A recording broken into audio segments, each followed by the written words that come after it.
在北京故宫博物院的浩瀚馆藏中，静静地躺着几幅传世画作：武侯高卧图、苦瓜黍图、元系图。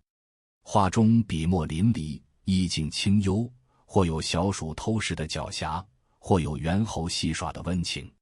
若是眼去落款，人们定会以为这出自哪位淡泊名利的江南文人手笔。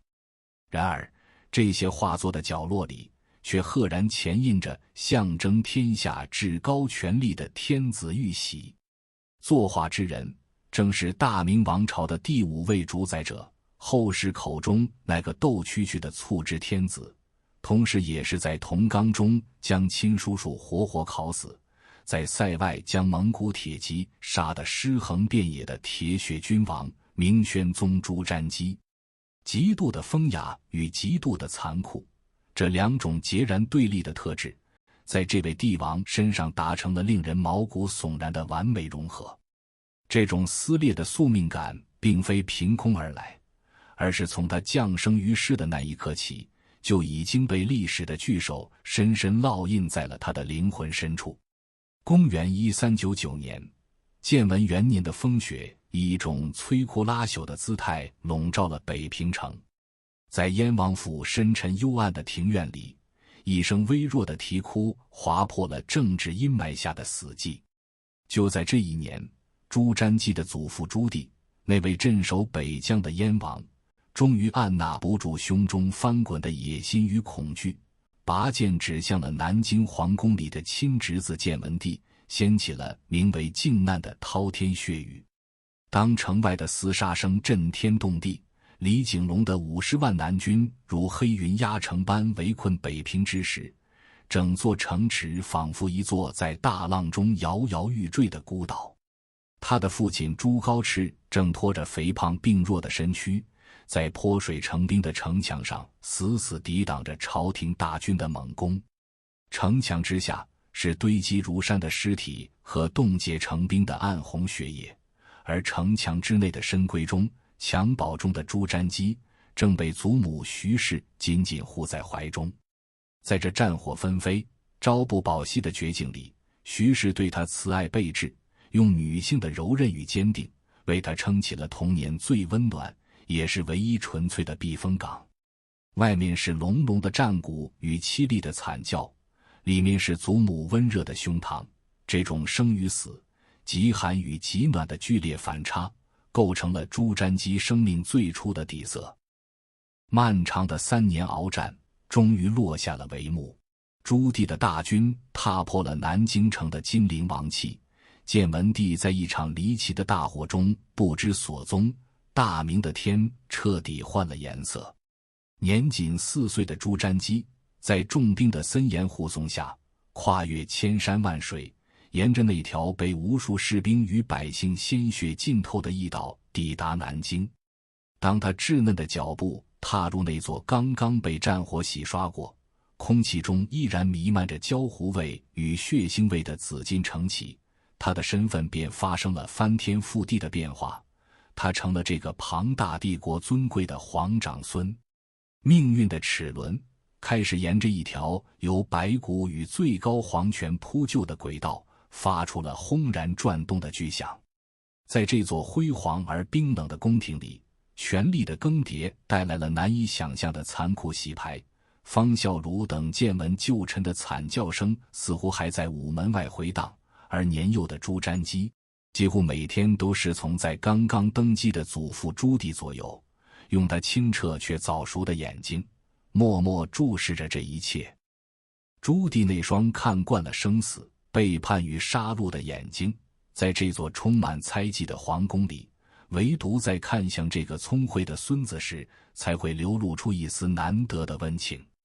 他不仅在朱瞻基身上看到了骨肉亲情，更看到了帝国未来能够长治久安，甚至洗刷篡位污名的希望。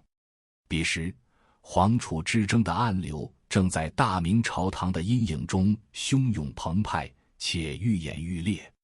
朱瞻基的父亲朱高炽虽然在北平保卫战中立下大功，但他生性仁厚，喜好与文臣探讨儒家经典，更致命的是他患有足疾，体态肥胖，走起路来都需要2个太监搀扶。这在戎马一生、崇尚武力的永乐大帝看来，实在过于软弱，缺乏威慑天下的霸气。相反，朱瞻基的二叔朱高煦生得孔武有力，面如重枣，性格骁勇善战。在靖难之役的白沟河、东昌等几次决定生死存亡的血战中，朱高煦率领精骑屡次将朱棣从死神手中救出。朱棣甚至曾在危急时刻极其冲动地拍着朱高煦的肩膀许诺过：“努力吧，你大哥身体不好。”这句脱口而出的政治支票，像一颗淬毒的种子，在朱高煦的心中生根发芽，也让整个东宫陷入了长达20年的战战兢兢。权力的天平在长子与次子之间剧烈摇摆，文臣集团死死保卫着立长的宗法底线，而武将功臣则暗中向朱高煦抛去媚眼。在这场没有硝烟却足以让人粉身碎骨的储位之争中，年幼的朱瞻基被迫早早地成熟起来。他不再是一个可以肆意啼哭的孩童，他必须学会察言观色，学会在2位飞扬跋扈的叔叔面前保持警惕，学会在祖父面前展现出最完美的一面。直到有一天，在这场僵持不下的拉锯战中，深谙帝王心术的大学士谢晋在朱棣耳边轻声说出了那句重如泰山的3个字：“好生孙。”这短短3个字，如同劈开迷雾的闪电，也如同一根定海神针，瞬间击中了朱棣内心最柔软也是最深远的政治考量。是啊，儿子或许文弱，但孙子却天资英锐。为了这个孙子，为了大明江山3代的安稳，朱棣最终下定决心，彻底斩断朱高煦的念想，决意立朱高炽为太子。当圣旨颁布的那一刻，年幼的朱瞻基或许还不完全明白那繁复的骈文背后隐藏着怎样的血雨腥风，但他那稚嫩的肩膀上已经实实在在地承载了父亲的生死荣辱与整个帝国正统的重量。他不仅是一个孩子，他是朱棣篡位夺权合法性的一道神圣背书，是安抚天下文人民心的一部绝妙大棋，更是他那如履薄冰的父亲头上最坚固的一把保护伞。为了将这块天赋异禀的璞玉雕琢成完美的帝国利刃，朱棣倾注了全部的心血，其教育规格之高，堪称大明276年之最。公元1407年的初夏，朱瞻基出阁就学，群臣称贺，大明的朝堂上洋溢着对未来的期许。他的帝王教育阵容极其豪华，且充满了永乐一朝特有的实用主义色彩。担任太子少师的并非那些满口仁义道德的俘虏，而是那位一身黑衣、精通3教9流、一手在暗中策划了整场靖难之役的妖僧姚广孝。辅以翰林院的鲁宣、郑理等名臣大儒。朱棣极其敏锐地指出，孙子天资明锐，教育绝不能走偏。朱棣的意思很明白，他要培养的是一个能驾驭天下、看透人心幽暗的铁血雄主，而不是一个只会循章摘句、被道德伦理死死绑架的文弱书生。姚广孝那双深邃的老眼看透了权力的本质，他教给朱瞻基的绝不仅仅是圣贤书上的微言大义，更有在残酷政治斗争中如何保全自身、如何制衡群臣的帝王心术。然而，就在这种高压且密集的帝王教育刚刚展开时，公元1407年的7月，最疼爱他的祖母徐皇后驾崩了。这位在靖难之役中亲自披甲登城，展现出惊人胆魄的伟大女性，在生命的最后一刻死死拉住朱棣与朱高炽的手，泪水从满是倦容的脸上滑落。他的遗言中念念不忘的仍是年幼的朱瞻基，恳求他们务必好好培养这个孩子，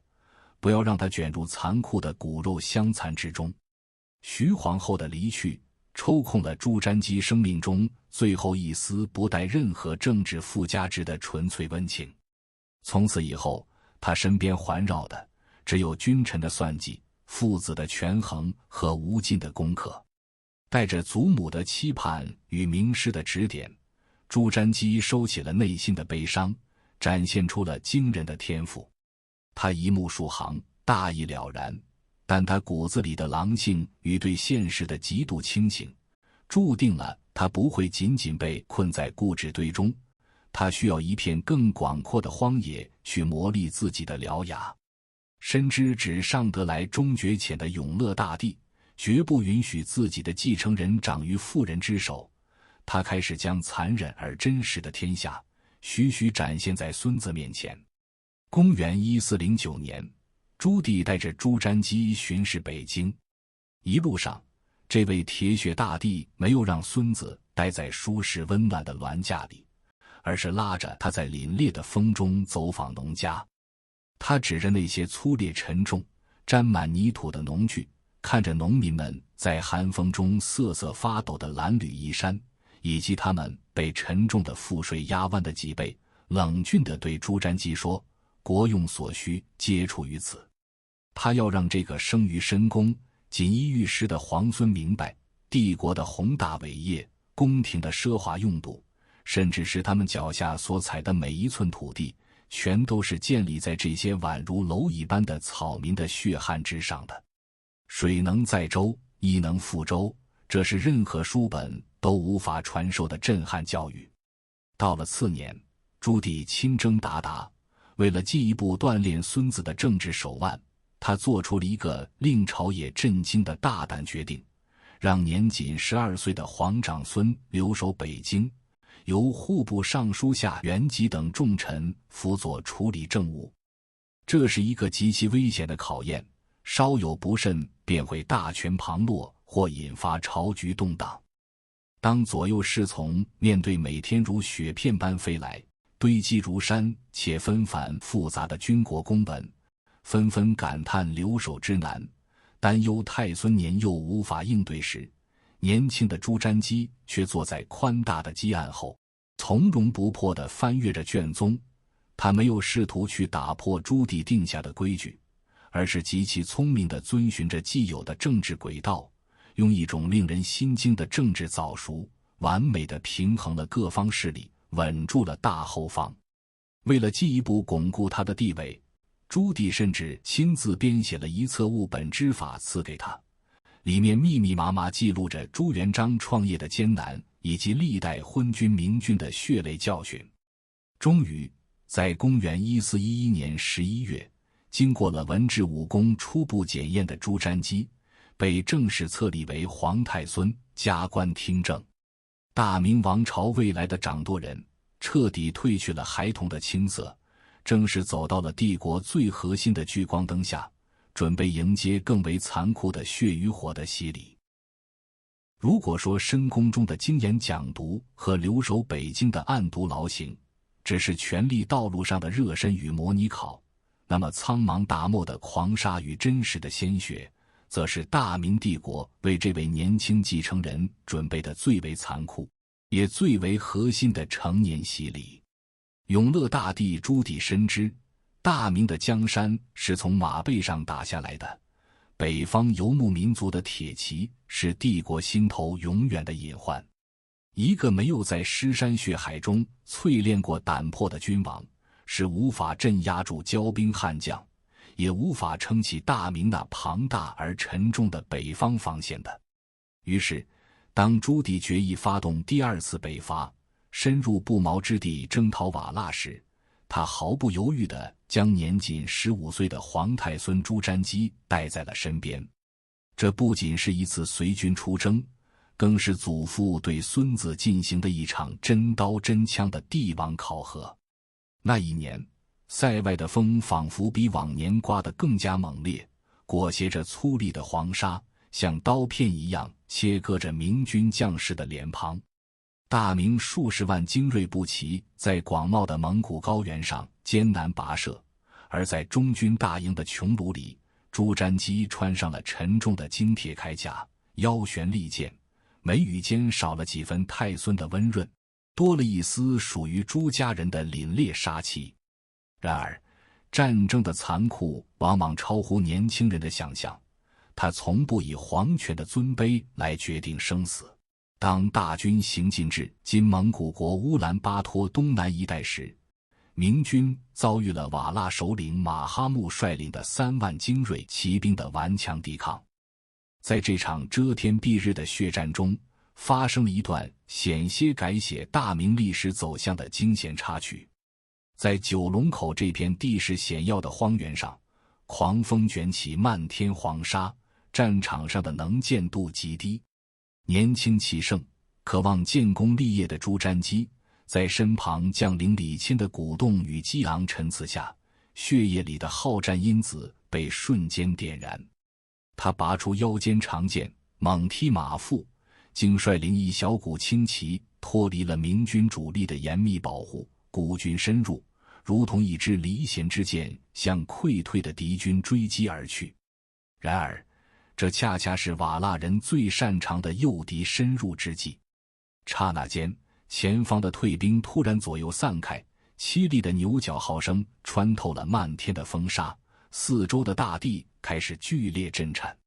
无数瓦剌骑兵如同黑色的潮水般从沙丘背后，从沟壑之中四面八方涌来，瞬间将朱瞻基这支孤军死死地压缩在一个狭小的包围圈中。刀光剑影中，血肉横飞，瓦剌人的马刀带着刺耳的风声呼啸而下，明军将士凄厉的惨叫声与战马濒死的嘶鸣交织在一起。死亡的阴影第一次如此真实，如此具象地笼罩在这个帝国继承人的头顶。朱瞻基的头上溅满了敌人的鲜血，他奋力挥舞着兵刃，但敌军却像杀不完的蝗虫一般越聚越多。示威到了极点，哪怕是一只盲目的流矢，都可能让大明的国本在这一刻轰然倒塌。就在这千钧一发，几乎令人绝望的时刻，远处的地平线上突然响起了明军神机营震耳欲聋的火铳声与战鼓声。原来，在中军督战的朱棣察觉到了太孙的险境，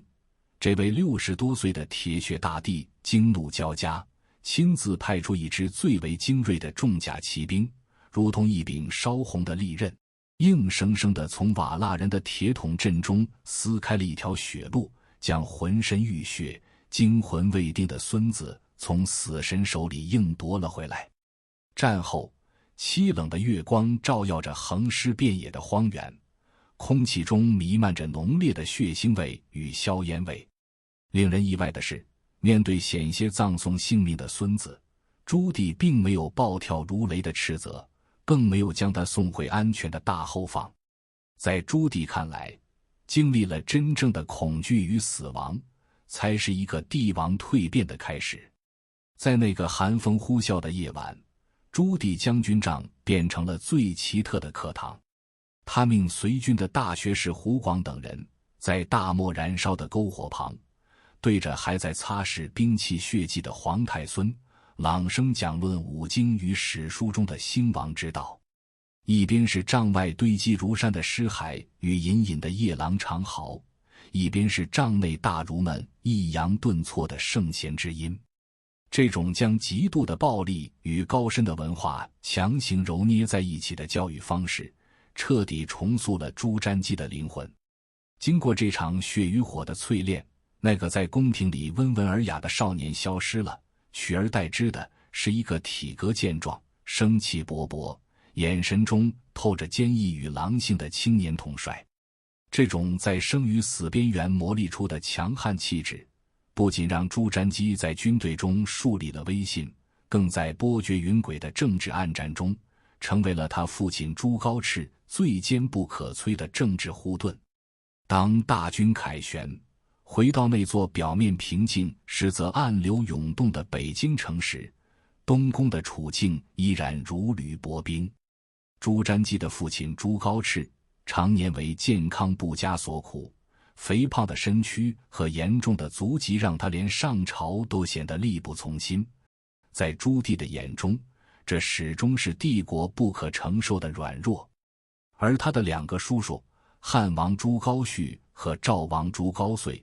却如同两头饥饿的野狼，时刻死死盯着东宫的宝座。朱高煦居功自傲，在朝中广布党羽，甚至常常自比唐太宗李世民，觊觎之心昭然若揭。朱高燧则阴险狡诈，掌控着令人闻风丧胆的特务机构，不断在朱棣耳边罗织罪名，构陷太子。面对手足明枪暗箭的疯狂打击，生性仁厚退让的朱高炽往往显得无力招架，只能默默忍受着朱棣的猜忌与斥责。然而，如今的朱瞻基已经不再是那个只能躲在祖母怀里的孩童了。他长得身长玉立，孔武有力，既有文人的机敏，又有武将的果决。除了与祖父朱棣保持着那种极其特殊且密切的信任关系外，他内心深处深深地敬慕着自己的父亲。他深知父亲的仁与自己的锐是大明帝国未来不可或缺的两面。于是，这位生气勃勃的皇太孙主动站到了风口浪尖，一次次极其巧妙地将叔叔们射向东宫的毒箭一一挡下。而所有阴谋的筹码都系于坐在最高王座上的那位老人。时光的车轮无情地碾过，英雄总有迟暮之日。公元1424年7月，大明帝国的苍穹突然崩塌。那位不可一世、5次御驾亲征漠北的永乐大帝朱棣，在最后一次北征回师的途中病重不治，驾崩于榆木川。一代雄主的离去，往往伴随着巨大的地动山摇。20多年的高压统治瞬间瓦解，50多万大军滞留塞外，而京城的皇位交接尚在未定之天。消息被随军大臣杨荣等人死死封锁，大军密不发丧，一口西筑的内棺装着朱棣的遗体，在漫天黄沙中日夜兼程向南疾驰。8月，当密使带着明成祖的遗诏星夜赶到北京时，整个东宫陷入了极度的悲痛与巨大的紧张之中。没有丝毫的犹豫，皇太孙朱瞻基披麻戴孝，亲自率领精锐骑兵北上，一直迎到了开平（今内蒙古多伦），接回了祖父那沉重的灵柩。当他在荒凉的驿道上跪倒在那口装满防腐水银的锡棺前时，他知道属于祖父那个依靠金戈铁马镇压一切的时代，随着塞外的秋风永远的落幕了。他的父亲朱高炽终于熬过了20年漫长而惊恐的黑夜，登基为帝，改元洪熙。同年10月，朱瞻基被正式册立为皇太子，距离那张象征天下至高权力的龙椅仅有半步之遥。在随后的几个月里，朱瞻基的大部分时间都在北京度过。他站在一旁，静静地注视着父亲如何在一夜之间将祖父永乐大帝留下的那套铁血政策尽数推翻。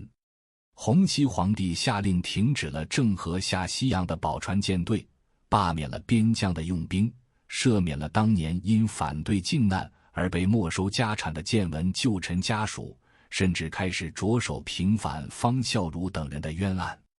帝国的天空似乎终于云开雾散，久违的仁政春风吹拂着每一寸被战争透支的土地。然而，在这看似祥和的政治表面下，朱瞻基那双敏锐的眼睛却看到了常人难以察觉的隐忧。父亲的身体在登基后不仅没有好转，反而因为长期压抑后的突然放松，以及日理万机的繁重政务，变得愈发虚弱。那沉重的喘息声和日益艰难的步伐，仿佛是帝国深处传来的某种不祥的倒计时。更为致命的是，洪熙皇帝在内心深处始终对北平这座充满肃杀之气与军事堡垒色彩的塞外之城缺乏认同感。他怀念江南的烟雨，怀念南京城里那柔和的政治气候与文人气息，加上当年南京城屡次发生地震，这在讲究天人感应的古代被视为重大的政治警示。借此契机，归心似箭的明仁宗做出了一个牵动帝国全身的重大决策——还都南京。为了筹备这场浩大的迁都工程，也为了安抚江南的民心，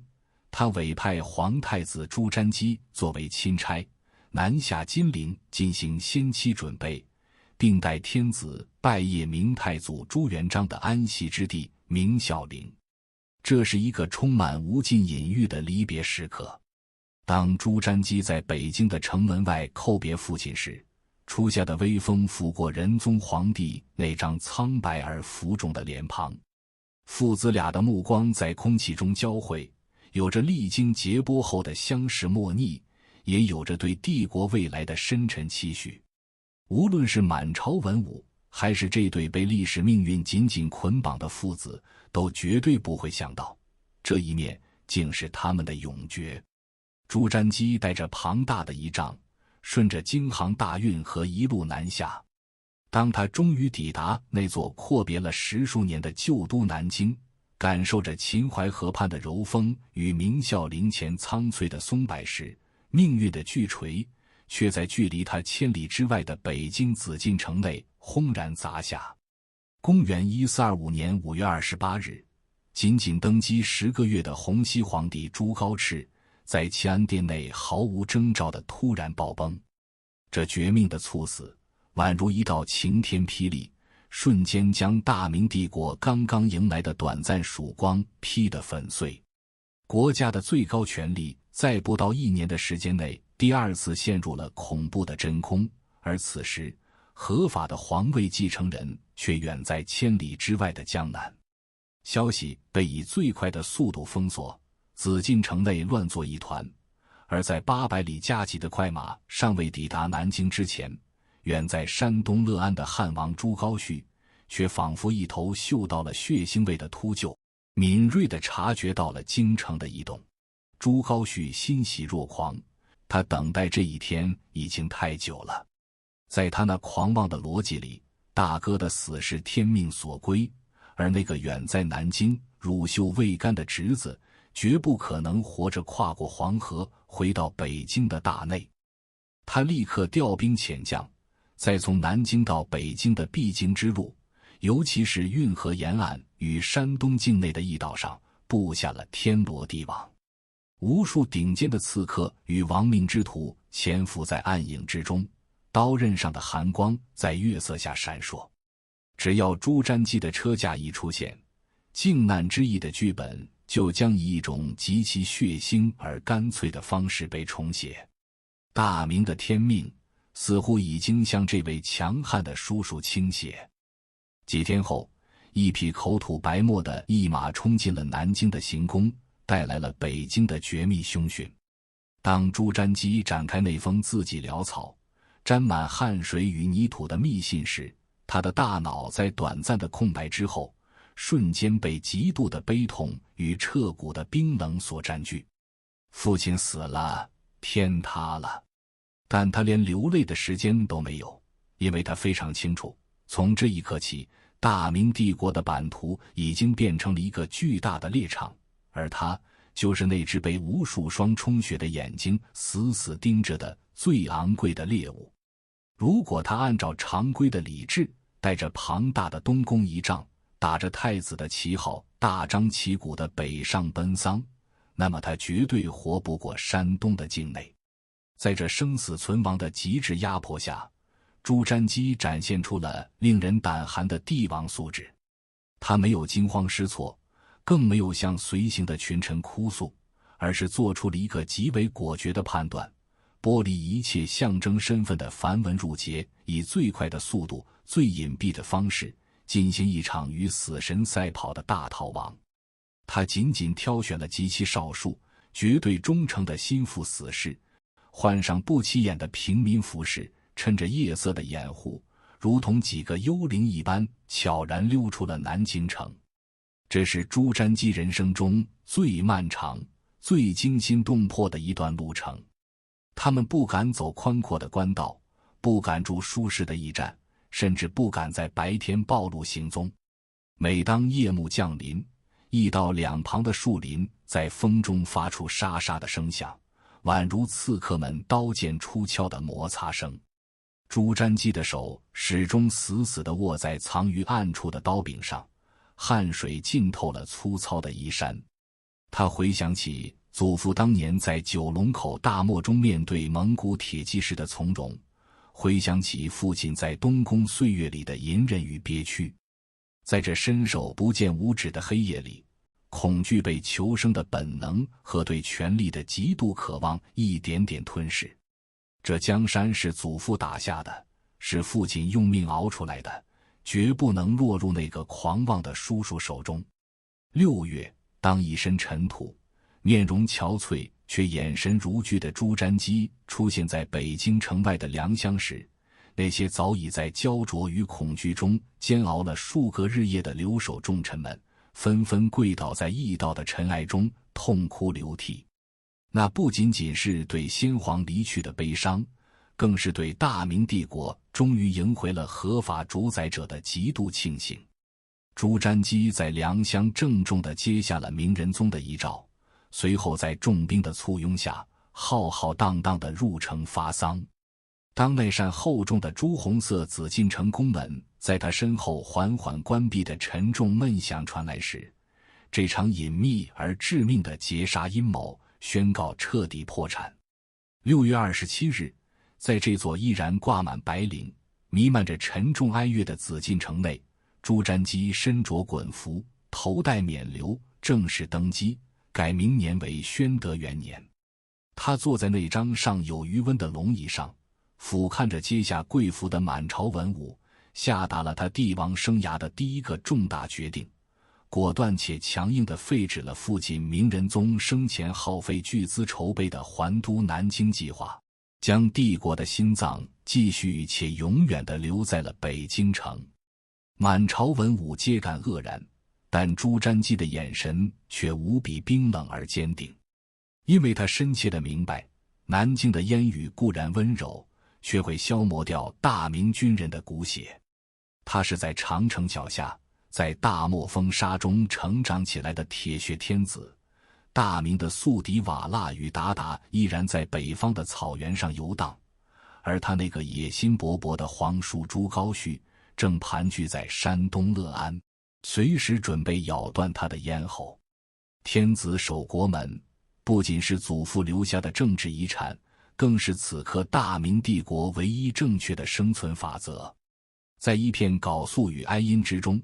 年轻的宣德皇帝悄然握紧了龙椅的扶手。他虽然在那场惊心动魄的生死竞速中赢得了先机，奇迹般地跨越了黄河天险，将大明帝国的最高权柄稳稳握入手中，但天际线边，战争的阴霾不仅没有随着新皇的登基而消散，反而正以一种更具压迫感的姿态，在山东乐安的上空迅速聚拢。那位在驿道劫杀计划中扑了空的汉王朱高煦，终于恼羞成怒，彻底撕下了藩王最后的一块遮羞布，悍然举起了反旗。在朱高煦那狂妄而粗犷的脑海中，剧本早已写好。20多年前，他曾追随父亲朱棣跨越尸山血海，在白沟河与东昌的死人堆里杀进杀出，最终把那个只会读圣贤书、优柔寡断的建文帝赶下了神坛。如今大明的天命理应归于他这位靖难第一功臣。他骄横地认为，京城里那个同样是在大儒教导下长大，刚刚登基立足未稳的侄子，注定只是历史舞台上一个转瞬即逝的配角。为了宣示自己的正统与威严，朱高煦极其嚣张地派遣心腹侯泰潜入京师，直接将一份傲慢至极的战书拍在了朝廷的案头。这份战书上罗列了朝廷与新军的种种罪状，打出的旗号与其父朱棣当年如出一辙，清君侧。然而朱高煦犯下了一个足以让他粉身碎骨的致命错误，他以为朱瞻基是第二个建文帝，却不知在这具年轻清秀的躯体里流淌着与永乐大帝一模一样，甚至更为冷酷且经过了完美伪装的狼性之血。侯泰在京城那不可一世的傲慢态度，彻底激怒了年轻的帝王。当战书在朝堂之上当众宣读时，整个奉天殿顿时炸开了锅。面对藩王的汹汹气焰，部分经历过靖难之役的老臣心中本能地生出了怯意，他们主张派一员大将出征，甚至有人怯懦地提出可以下旨安抚、妥协退让。朱瞻基端坐在高高的玉座上，冷眼看着阶下那些神色慌张、议论纷纷的群臣，一言不发。他的沉默像一座即将喷发的火山，压抑着令人窒息的威压。此时，深谙帝王心术与兵法谋略的大学士杨荣站了出来。他太了解这位年轻皇帝的秉性了，更清楚大明帝国的权力结构容不得半点软弱。杨荣力排众议，高声进言，力劝皇帝必须御驾亲征，用雷霆手段将叛乱扼杀在摇篮之中。紧接着，历经三朝，曾因反对朱棣北征而被下狱，又被朱高煦深深记恨的户部尚书夏元吉更是声泪俱下。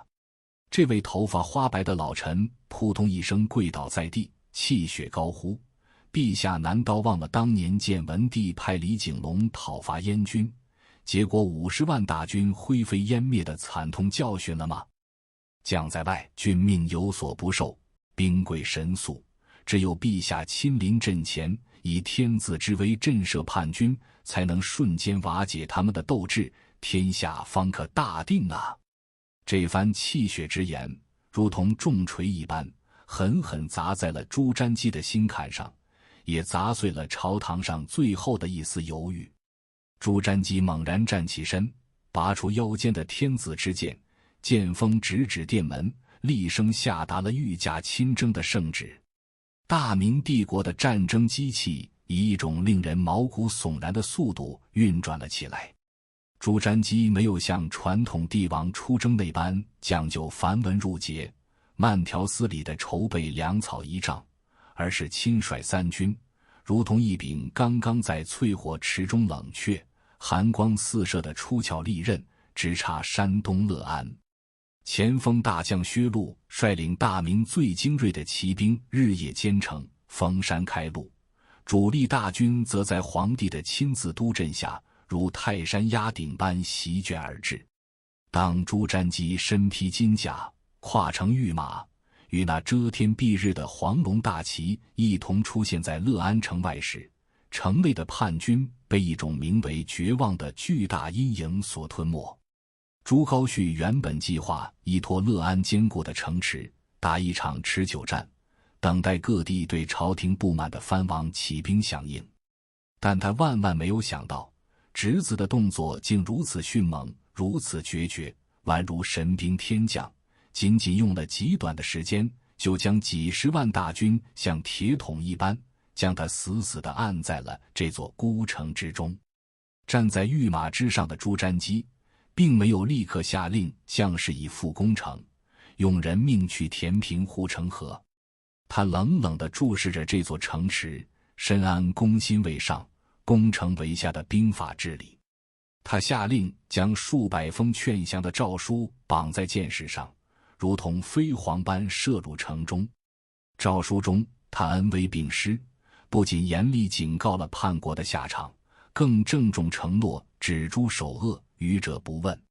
甚至在诏书的信末，这位高高在上的天子依然保留了叔父的称呼，字字诛心，每一句话都精准地击打在叛军将士那脆弱的心理防线上。紧接着，为了彻底摧毁乐安城最后的一丝抵抗意志，朱瞻基亲自挥动令旗，下令大明最精锐的火器部队神机营列阵。随着一声令下，数以千计的火铳、火炮齐发，震耳欲聋的轰鸣声撕裂了乐安城上空的天际。无数铅弹与开花弹拖着黑色的尾迹砸向城头，坚固的城墙在猛烈的炮火中剧烈颤抖，砖石崩裂，硝烟与刺鼻的硫磺味弥漫了整个战场。这根本不是一场势均力敌的较量，而是一次帝王立威的单方面火力碾压。在火炮的绝对震慑与免死诏书的巨大诱惑下，乐安城内的心理防线如同决堤的洪水，彻底崩溃了。那些曾经在王府里喝着烈酒，信誓旦旦要跟着汉王打进京城，共享荣华富贵的将领们，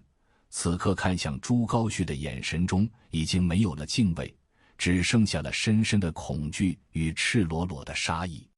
他们暗中串联，磨刀霍霍，甚至准备直接绑了这位昔日的主子，去向城外的主力大军请赏。朱高煦惊恐地发现，自己不仅被城外的侄子困成了瓮中之鳖，更被城内这些昔日的心腹逼入了随时可能身首异处的绝境。为了保全性命，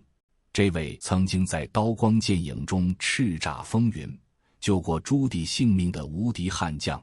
最终做出了一个极其懦弱的决定。在一个没有月光的黑夜，朱高煦瞒着守城将士，通过一条隐秘的密道，凄凉地潜出城外。当他素服免冠，失魂落魄，颤颤巍巍地跪伏在侄子那高头大马的马蹄前时，这场酝酿了20多年、气势汹汹的叛乱，便在朱瞻基雷霆万钧的军事威慑与精准的心理战下，以一种近乎荒诞和滑稽的方式灰飞烟灭。然而，大历史的剧本往往在看似平淡的收尾处隐藏着最惊悚的高潮。真正的悲剧与血腥并没有发生在乐安的城墙下，而是发生在那高墙深院、冰冷刺骨的紫禁城内。被剑车押解回京，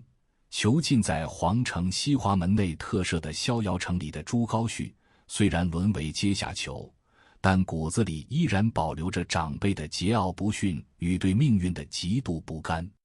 或许是以为侄子顾及皇家颜面，绝不敢杀他，又或许是想用最后的尊严去刺痛这个胜利者。当朱瞻基在一群太监的簇拥下前去探视这位昔日不可一世的亲叔叔时，一件足以载入史册、令人毛骨悚然的惨剧发生了。面对居高临下、眼神怜悯的朱瞻基，身强力壮的朱高煦突然抱起，伸出一条粗壮的腿，将毫无防备的皇帝重重地绊倒在冰冷的青砖地上。这一跤摔得极重，他不仅摔疼了朱瞻基的肉体，更彻底摔碎了朱瞻基心中仅存的最后一点名为亲情的伪装。那一瞬间，长期压抑在他心底的从祖父那里继承来的嗜血与狂暴，如决堤的黑水般瞬间将他吞噬。朱瞻基从地上缓缓爬起，没有拍打身上的灰尘，他的面色铁青得可怕，眼神中透出一种令人胆寒，仿佛来自地狱深渊的杀机。他没有声嘶力竭的咆哮，也没有下令赐白绫或毒酒，甚至没有让锦衣卫将其身首异处。他用一种极其冰冷、没有一丝温度的声音，命人立刻抬来了一口重达300斤的巨大铜缸。几名身强力壮的太监一拥而上，将还在挣扎怒骂的朱高煦死死地扣在了铜缸之中。起初力大无穷的朱高煦还在缸内疯狂顶撞，沉重厚实的铜缸发出震耳欲聋的轰鸣，仿佛一头困兽在黑暗中做最后的绝望挣扎。但朱瞻基只是冷酷地站在一旁，嘴角带着一丝残忍的抽动，微微一挥手。太监们立刻心领神会，在铜缸的四周堆满了如山的木炭，并毫不犹豫地举着火把点燃了熊熊烈火。火苗迅速窜起，火光映红了逍遥城幽暗的院墙，也映红了朱瞻基那张清秀却因极度愤怒和享受权力快感而扭曲的脸。铜缸内的温度急剧升高，缸内传来的撞击声渐渐变得凌乱而微弱，取而代之的是撕心裂肺、不似人声的凄厉惨叫。皮肉接触滚烫铜壁，发出滋滋的声响，伴随着毛发和脂肪烧焦的刺鼻气味，开始在逍遥城的空气中弥漫开来。这场名为烈火焚骨的残酷刑罚持续了很久，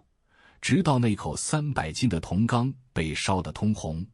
直到缸内再也没有一丝声响。朱瞻基亲手将自己的亲叔叔活活烤成了一具焦炭。随后斩草除根的帝王意志彻底爆发，他下令将朱高煦留在世上的诸子全部诛杀，一个不留。至此，从建文元年那场风雪开始，由靖难之役留下的长达20多年的权力隐患被连根拔起，彻底焚毁。但那股焦糊的血腥味却仿佛渗入了紫禁城的地砖，永远地缠绕在了这位大明皇帝华丽的龙袍之上，成为了他一生无法洗刷的残酷印记。经历了这场极度血腥权力洗礼的宣德皇帝朱瞻基，终于如同一座巍峨的冰山，稳稳地镇压在了大明帝国的龙椅之上。然而，历史最令人感到不可思议的悖论，往往就诞生在极端的撕裂之中。这位在宗室亲情面前冷酷无情、杀伐果断，甚至不惜背上烤死亲叔这等残酷骂名的暴君，当他转过身面对大明帝国那亿万黎民苍生与千疮百孔的江山社稷时，却仿佛瞬间切换了灵魂，展现出了一副截然不同、悲天悯人的旷世人君面孔。这种令人毛骨悚然的反差，并非精神分裂，而是一个成熟到极点，也冷酷到极点的顶级政治家对权力与责任最精准的算计。朱瞻基比朝堂上的任何一个人都清楚，大明帝国此时的繁华表象下涌动着怎样致命的暗流。他的祖父永乐大帝是一位旷古绝今的战争天才，那连年的5次北征大漠，那由3宝太监郑和统帅的7下西洋的庞大宝船舰队，固然在史书上留下了万国来朝、威震八荒的赫赫武功，但也几乎抽干了帝国的鲜血。北方连年转运军粮的民夫白骨露于野，江南造船的工匠死于非命，百姓早已疲惫不堪，国库的存银更是捉襟见肘。朱瞻基深知，大明这架庞大而精密的战车，如果再按照祖父的惯性继续狂飙突进，等待他的必将是车毁人亡的深渊。他必须以极其强悍的帝王意志踩下这脚极其危险、随时可能引发政治反噬的急刹车。在诸多关乎帝国命运的治理决策中，最能体现朱瞻基政治魄力、历史宿命感以及清醒大局观的，莫过于宣德2年做出的弃交趾之大决断。交趾位于今天越南北部，这片自古以来的百越之地，在永乐4年被大明强行并入版图，而在随后的20年里，这里却成了大明帝国一个深不见底、令人绝望的泥潭。当地的豪强黎利揭竿而起，利用茂密的热带丛林与复杂的地形，与明军展开了漫长而残酷的游击战。每年，大明都要向这个无底洞投入天文数字的钱粮。无数操着中原口音的年轻将士，在瘴气弥漫的南国丛林中染病身亡，或者倒在冷箭之下，永远无法回到故乡。撤军在极其看重面子、讲究寸土必争和祖宗疆土不可尺寸与人的古代皇权社会，是一个足以让人身败名裂的禁忌话题。这不仅意味着要公开承认祖父永乐大帝当年的战略失误，更意味着要放弃帝国开疆拓土的无上荣耀，甚至会背上丧权辱国、丢失祖宗基业的千秋骂名。当朱瞻基在朝堂上抛出撤军的意向时，不出所料地引发了轩然大波。主战派的将领们捶胸顿足，痛陈将士们的鲜血不能白流；一些饱读诗书的文臣则引经据典，认为大明作为天朝上国，绝不能向蛮夷低头退让。然而，端坐在玉座上的朱瞻基，眼神却如同千年寒冰般冷冽而清醒。他不需要虚幻的万国来朝，他需要的是一个休养生息、国库充盈的务实帝国。他冷酷地驳斥了那些好大喜功的言论，力排众议，以一种毋庸置疑的独裁手腕，坚决下令明军全面撤出交趾，并册封黎利为安南国王。这种顶着举国压力的退，恰恰是他对大明帝国未来负责的进。当最后一批衣衫褴褛、面容枯槁的明军士兵撤回广西境内，当那封象征着和平的册封诏书送达安南时，大明帝国终于甩掉了一个持续失血的巨大包袱，获得了喘息与重生的生机。在内政上，朱瞻基更是展现出了极高的政治智慧与手腕。他深知自己个人的精力是有限的，为了让庞大的国家机器能够平稳且高效地运转，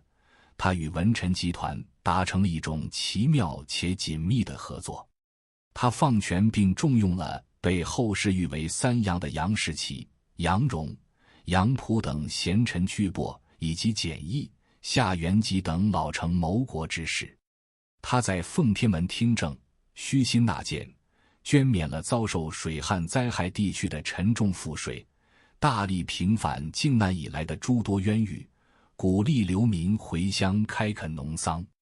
在他的悉心拨弄下，这架被战争创伤的帝国机器开始发出温和而有条不紊的轰鸣。仅仅几年时间，大明便大体恢复了元气。田野间重新响起了农人们春耕的牧歌，城市的市井坊间，秦淮河畔又恢复了往日的喧嚣与繁华。这段短暂而极其辉煌的岁月，与他父亲明仁宗短短10个月的仁政相连，被史学家们慷慨地赞誉为仁宣之治，成为了明朝历史上最为后人所向往、政治最为清明的黄金时代。可是，大历史的聚光灯一旦从宏大的帝国版图与朝堂转移到高墙深院的后宫深处，朱瞻基那份令人胆寒的无情与决绝，便再次以一种近乎暴虐的方式显露无遗。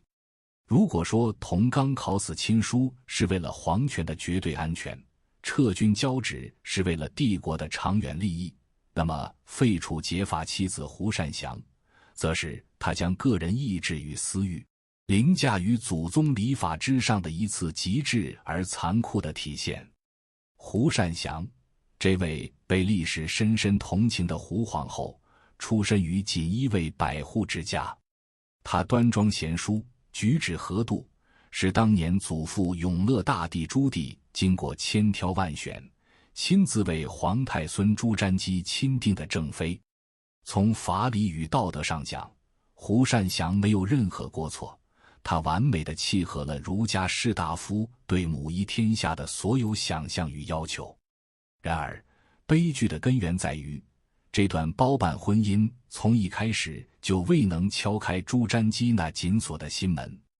这位大明皇帝的一颗心，早已毫无保留地系在了另一位女子，他的青梅竹马，从小被选入宫中陪伴他长大的孙贵妃身上。孙贵妃不仅容貌倾国倾城，更与朱瞻基有着极其深厚的感情基础与默契，两人在深宫中相伴成长，是朱瞻基在冰冷权力场中唯一的情感慰藉。当朱瞻基登基为帝时，碍于组织与满朝文武的目光，他不得不册立胡善祥为皇后，而将心爱的孙氏封为贵妃。但这对于习惯了掌控一切、绝不委屈自己意志的朱瞻基来说，如鲠在喉。后来，孙贵妃为朱瞻基生下了庶长子朱祁镇，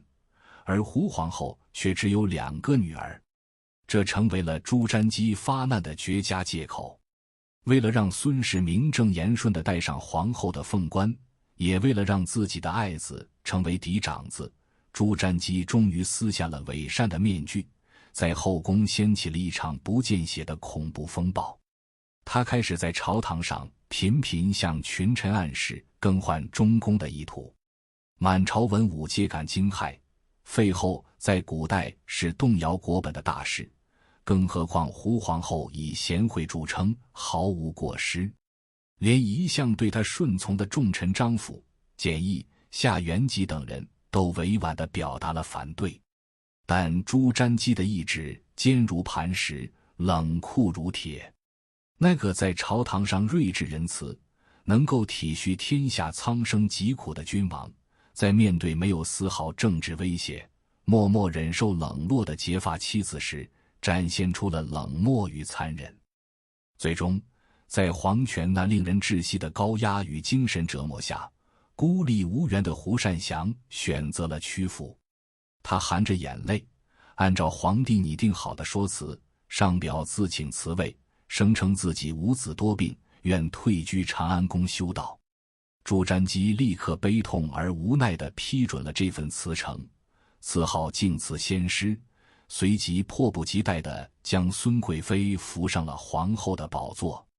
这一举动震惊朝野，天下市民皆为胡皇后感到无尽的同情与惋惜。在这个冰冷的废后事件中，朱瞻基的一生似乎永远在这种极度的残忍与极度的清醒、宏大的国家利益与自私的个人欲望之间来回剧烈撕扯。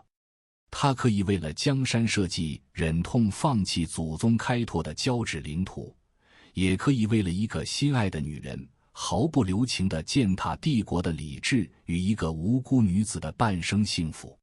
江山、权力、女人，甚至天下的规则，他统统都要以自己的方式牢牢握在手中，不容任何人染指半分。而当他终于扫清了所有的障碍，将权力与后宫都按照自己的意志打造完毕后，这位年轻的帝王将走向他生命中最为诡异也最为后人诟病的风雅深渊。那双曾经毫不迟疑地下令点燃逍遥城300斤铜钢的手，那双在奉天殿上果断挥动朱笔签发撤军交趾诏书，甚至冷酷地写下废除结发妻子圣旨的手，当他们终于褪去权力那层冰冷刺骨的铁甲，回到紫禁城深处那充盈着瑞脑龙咸香的暖阁时，竟能轻柔地拈起一罐上好的湖州洋蚝，在诚心堂纸上勾勒出水墨淋漓的苦瓜殊图，亦或是抚摸着造型古朴、散发着幽微香气的宣德炉。极度的暴力、极度的清醒与极度的风雅，就这样以一种近乎诡异的和谐共存于明宣宗朱瞻基的肉身之中。当大明帝国的外部危机随着汉王的覆灭与交趾的撤退而暂时平息，当仁宣之治的赞歌在满朝文武的朝壶间悠然回荡时，这位年轻的帝王终于将他那深不可测的目光彻底投向了充满青烟与宣德青花瓷幽光的艺术幻境。后世的史家与看客们在盘点大明276年16位帝王的光谱时，常以一种带着几分惊叹与敬畏的现代语汇，将朱瞻基称为毫无短板的六边形战士。这并非虚言夸大，而是一个令人倒吸一口凉气的历史事实。在古典皇权社会的评价体系里，一个完美的帝王应当兼具文治、武功与高雅的个人修养，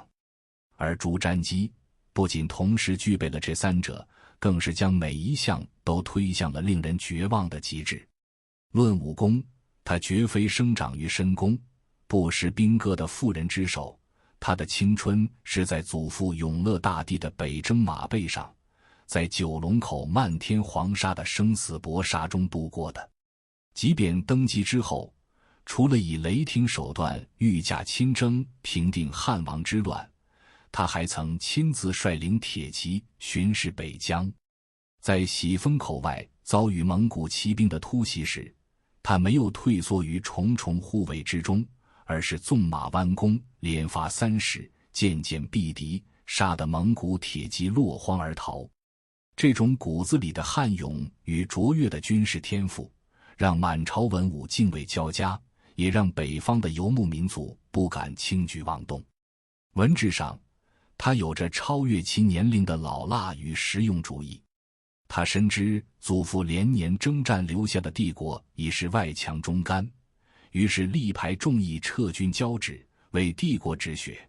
他重用三阳辅政，与文官集团达成了一种奇妙的政治平衡，缔造了明朝历史上最令人向往的黄金时代。而论及文学艺术，他更是古代帝王中极其罕见的极品天才。他的书法遒劲洒脱，圆润挺拔，颇有元代大家赵孟頫的神韵。他的丹青绘画，无论是武侯高卧图中流露出的闲云野鹤般的旷达，还是元系图里那种超越皇家威严的自然生机，都达到了足以跻身专业画史，让画院代照们汗颜的极高造诣。更遑论在他亲自干预，甚至亲自参与配方与审美指导下烧制出的宣德青花瓷与宣德炉。那沉静优雅的苏麻离青发色，那浑厚温润的铜炉质感，将大明帝国的器物美学推向了中国工艺美术史上难以逾越的巅峰。他就像一个精力过剩的天才，在人生的每一个维度上都挥洒着令人目眩的璀璨光芒。但如果用一种更为幽微和清奇的角度去审视朱瞻基在艺术上的登峰造极，尤其是对醋汁那近乎病态的痴迷，绝不仅仅是一个太平天子耽于享乐的玩物丧志，那是他在极度压抑的皇权异化下寻找的一种畸形的心理补偿。试想，从他降生的那一刻起，他的生命就绑定了祖父篡位的合法性，绑定了父亲战战兢兢的东宫之位，绑定了整个大明王朝的生死存亡。他的一生都在伪装，在防备，在算计，在杀戮中度过。在这座浩大而空旷的紫禁城里，他是天下至尊，也是天下最孤独的囚徒。只有当他俯下身子，凝视着那方寸之间的宣德青花醋汁罐时，他才能获得片刻真正的喘息。在那个微观的竞技场里，两只昆虫遵循着最原始、最纯粹的丛林法则撕咬搏杀。这里没有文臣繁琐的礼法约束，没有宗室暗藏杀机的冷箭，更没有家国天下的沉重负担。在这里，生与死是简单明了的，而他是这个微小世界里真正能够随心所欲掌控一切的绝对神明。为了寻找极品醋汁，这位英明的君王甚至下发密旨，令江南官员如临大敌般在田间地头搜救。苏州知府邝忠等一代名臣也不得不屈尊降贵去充当皇帝的捕虫队长。这种皇权对民间生活的霸道入侵，引发了极其惨烈的蝴蝶效应。地方官吏层层加码，恶霸地痞借机敲诈勒索，逼得无数百姓倾家荡产，甚至家破人亡，只为填补帝王内心的那份空洞。那些在江南水乡凄厉的哭喊声，最终化作了后世史书中那顶醋汁天子的沉重骂名，与他宣德一朝的赫赫武功、清明正直，形成了充满黑色幽默的鲜明对照。命运的悲剧往往蛰伏在最耀眼的巅峰之处。正是因为朱瞻基太过于全能，太过于完美，他在无意之中亲手为大明王朝的覆灭埋下了最致命的一块基石。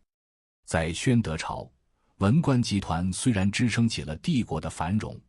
但对于一个拥有六边形顶级能力的专制君王来说，外廷文臣那些冗长的公文流转、繁琐的程序制约，乃至动辄引经据典的直言进谏与道德绑架，都让他感到一种无形的束缚和深深的厌烦。朱元璋当年废除丞相，就是为了让皇权不再受制于任何外廷官僚。朱瞻基绝不允许自己的意志受到任何阻碍。既然自己无所不能，明察秋毫，那么他需要的就不再是能与他平起平坐，甚至敢于据理力争的政臣，而是绝对服从、如臂使指、没有任何独立人格的工具。于是他把目光投向了那些在宫廷里卑躬屈膝，连完整男人都算不上，完全依附于皇权生存的家奴、宦官。公元1426年，也就是他将亲叔叔活活烤死的那一年，朱瞻基在宫中悄然设立了内书堂。这是一个足以令明太祖朱元璋在孝陵地下气的掀开棺材板的惊天决定。当年朱元璋曾命人铸造了一块铁牌悬挂于宫门，上书内臣不得干预政事，遇者斩，并严禁太监读书识字，以防历史上的宦官之祸重演。但极度自信的朱瞻基却特聘翰林院的饱学之士入宫，专门教授小太监们四书五经与公文写作。在电影般阴郁的镜头里，我们可以想象这样一个令人背脊发凉的画面：在幽暗的内廷大殿中，一群面无胡须、声音尖细的宦官正襟危坐，捧着圣贤书摇头晃脑，而高坐在龙椅上的朱瞻基则带着一丝傲慢的冷笑，俯视着这群被他亲手赋予知识的家奴。紧接着，他更是做出了一个具有毁灭性意义的制度创新，赋予司礼监太监批红之权。当文臣的奏章送达内廷时，皇帝不再亲自一一朱笔批示，而是口授旨意，由身边的秉笔太监代为用红笔批阅。朱瞻基自信到了极点，他坚信以自己的帝王心术和超绝的手腕，这些太监永远只能是他延伸出去的影子，是咬文嚼字对付外廷文臣的利齿。但他傲慢地忽略了权力的腐蚀性与人性的幽暗，他所打开的是一个潘多拉魔盒。他以为自己只是打磨了一把趁手的刀，却不知道这把刀在脱离了他这位顶级主人的掌控后，会变成吞噬整个帝国的怪兽。命运的判决总是来得猝不及防，不给任何伟大的灵魂留下辩驳的机会。这位体格健壮、精力旺盛，仿佛可以永远统治下去的全能帝王，在刚刚步入他人生的盛年时，突然遭遇了死神的突袭。公元1434年的严冬，一场突如其来的不明疾病席卷了紫禁城，将这位不可一世的君王重重地击倒在龙榻之上。病魔的侵蚀极其迅速，病榻上的朱瞻基呼吸急促，面色苍白，曾经能够拉开强弓射杀蒙古骑兵的双臂，此刻却连一卷轻盈的奏章都难以举起。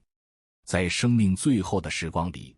当他凝视着乾清宫雕梁画栋的穹顶时，内心的骄傲或许终于崩塌为深沉的恐惧与悲凉。他那引以为傲的权谋算计，他那如画般美丽的帝国江山，此刻都变得无比脆弱。他艰难地转过头，看着床前那个年仅8岁的皇太子朱祁镇。这个孩子眼中满是懵懂与恐惧，完全不知道大明帝国的重担即将压在他的肩上。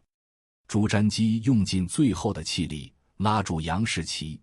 杨荣等顾命大臣的手，声音嘶哑地托付了孤儿寡母。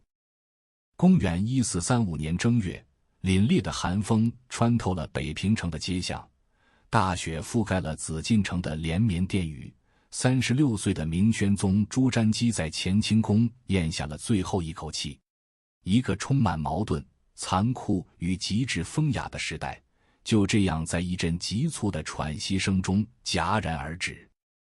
当我们跳出朱瞻基个人的命运悲欢，站在大历史那苍茫而冷酷的维度去回望他短暂而璀璨的一生时，我们会发现一种令人窒息的宿命感。朱瞻基是一个极其成功的封建帝王，他用六边形战士般的完美个人素质，将皇帝高度集权的机器运转到了极致的巅峰。但他个人的明察秋毫与乾纲独断，恰恰反衬并掩盖了明代政治制度本身缺乏有效制衡的致命缺陷。他试图把所有的权力、所有的平衡都集中在自己一个人的大脑中，但这终究超越了人类生理与智慧的极限。仁宣之治的辉煌，本质上是一场绚烂的晚霞，它透支了帝国未来的制度信誉。他以为用铜纲烤死叔叔就能一劳永逸地解决皇权之争，却不知道他废除结发妻子、宠幸贵妃的行为打破了后宫的规矩。他以为设立内书堂、赋予批红权只是皇权处理政务的辅助，却忘记了不是每一个大明皇帝都能拥有他这般洞察秋毫的能力与极其充沛的精力。仅仅14年后，他那个毫无帝王之才的儿子朱祁镇，正是被他亲手培养出的第一代掌权太监王振所裹挟，在土木堡丧尽了大明50万精锐，皇帝本人沦为瓦剌的阶下囚，让大明王朝险些提早200年亡国。朱瞻基的一生，就像他自己所画的圆系图中那只攀附在纤细树枝上的母猿，看似闲庭信步，掌控全局，实则脚下便是万丈深渊。他创造了最精致的瓷器，打赢了最利落的战争，制出了最繁华的盛世，却也在无意间亲手缔造了埋葬大明王朝的掘墓人。当公元1435年正月的落雪覆盖了紫禁城的黄瓦，当那只名贵的宣德醋之罐在岁月中蒙上尘埃，大明王朝也随之悄然滑向了不可逆转的深渊。这位戴着血色面具、完美无瑕的风雅天子，最终化为了历史长河中一声沉重而复杂的叹息。他留给后世的，不仅是博物馆里那些价值连城的艺术珍品，更是一个关于绝对权力与个人能力发生极致碰撞后留下的无尽废墟与百年孤独。历史从未远去，它在声音中回荡。我是深入历史，我们下期再见。